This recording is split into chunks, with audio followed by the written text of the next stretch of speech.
Boom, va bene. Kathmandu, primo giorno. Comunque c'è quel click di quando arrivi completamente in un puff per la prima volta che non so dove sono. Non so dove sono. Ah! Ciao, namaste! Che tengo questo cuscino qua così perché dietro c'è la zia. Va bene. Ciao!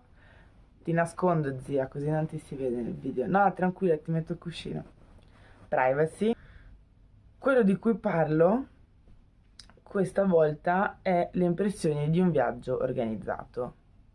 Perché questo giro non sono andata nel mio solito stile punk, arrivo in un posto e, e vedo come va la situazione, ma sono venuta a Kathmandu accompagnando la mia zietta e il suo gruppo di amici con una guida. Quindi noi abbiamo dei giorni programmati, un schedule di tutta la giornata, una guida italiana e una guida nepalese. Impressioni sui pro e contro di un viaggio organizzati. Pro.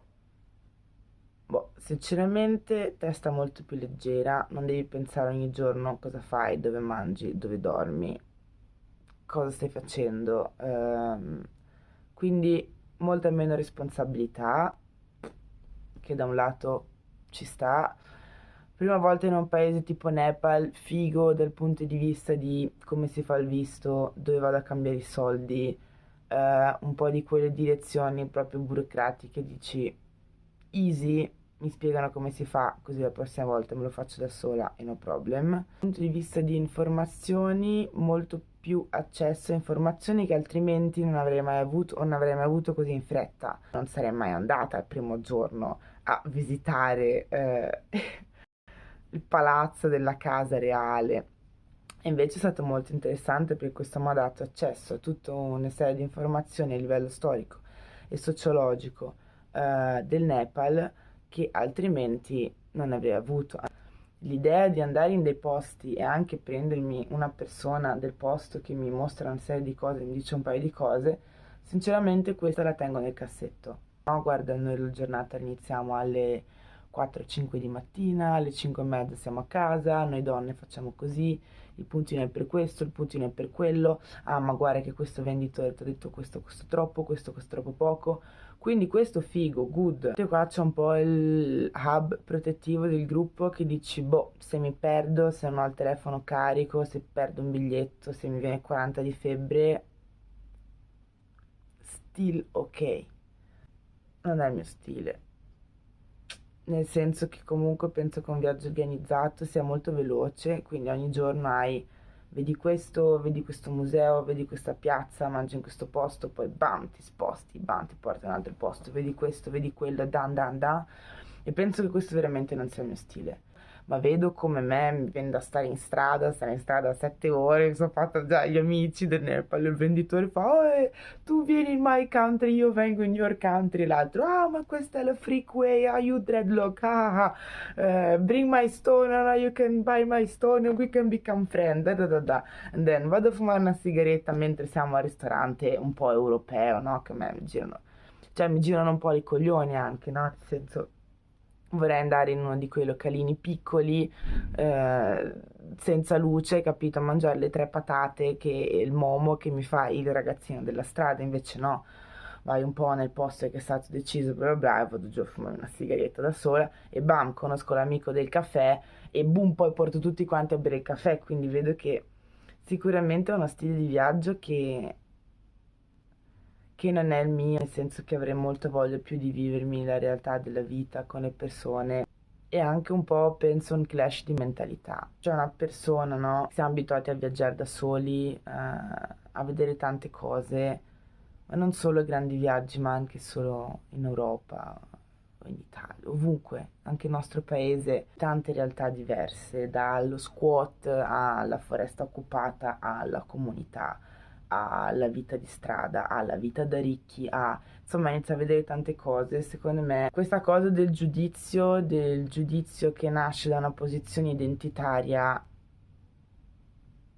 si disfa molto, soprattutto anche perché molti di noi siamo pirati, viaggiatori, facciamo un lavoro che capita in quel momento, poi ognuno di noi ha le sue passioni e le sue cose, ma molti di noi anche non si costruiscono un'identità così fissa con cosa che è, insomma, loro hanno una dea bambina, ok? Quindi si chiama Kumari, hanno questa dea bambina dove praticamente c'è tutta una storia dietro, loro scelgono sta bambina, adesso i suoi 2-3 anni, ma con un sacco di prove tremende, tipo lei deve camminare su una vasca di sangue, la fanno stare una notte in mezzo a delle cose tremende, poi deve vivere fino alla sua pubertà in questo castello, chiusa, staccata dalla sua famiglia, si deve affacciare ogni tanto, guardare la gente perché lei è la divinità, capito? Quindi, nel senso, ovviamente per una bambina è una vita di merda, capito?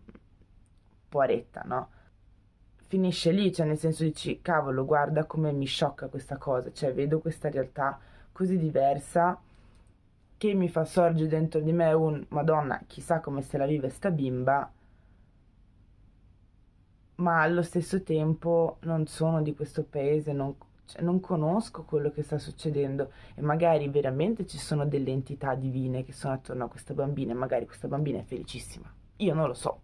Dallo sviluppo sociale e intellettuale del paese europeo ricco va nel paese del terzo mondo, guarda cosa stanno, oh, cosa barbara, cioè guardano cosa fanno questi barbari. Questo mi ha veramente fatto incazzare. No, ma il coraggio, pretesa, e l'orgoglio di dire a chi è barbaro a chi, ok? Dobbiamo stare veramente attenti dalle nostre posizioni di bianchi europei privilegiati che possono andare in giro per le città del terzo mondo, ok?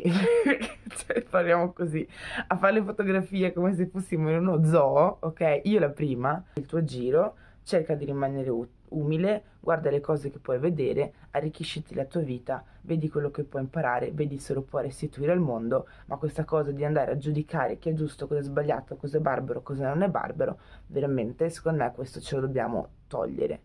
Perché è una delle prime cose anche che ti insegnano antropologia, la sospensione del giudizio. Vai, impara, stai, ok?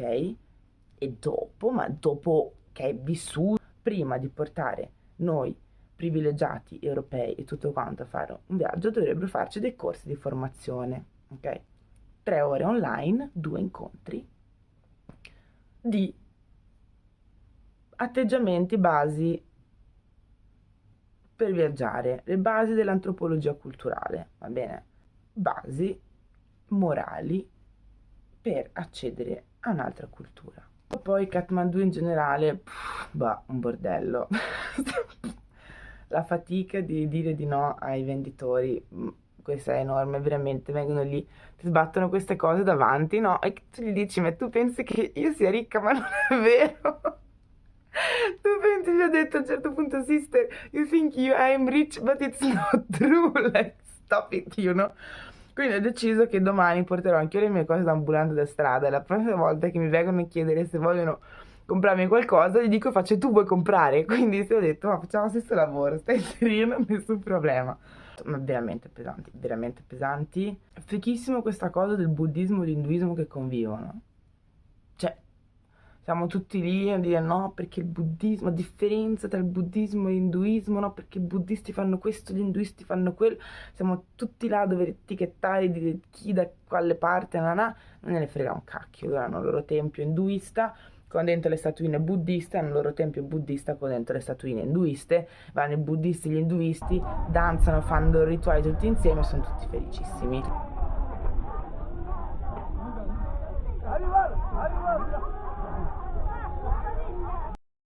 In Nepal coesistono un sacco di religioni diverse in maniera estremamente pacifica. Questa è stata una figata da vedere.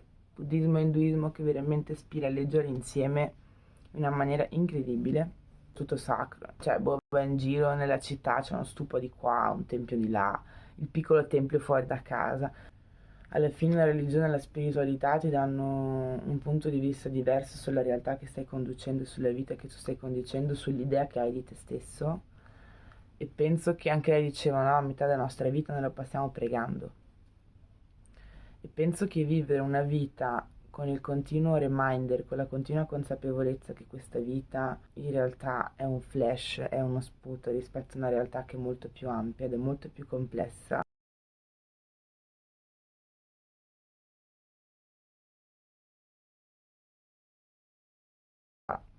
Bene, first day andato, vediamo come vanno i prossimi. Ciao, bisù.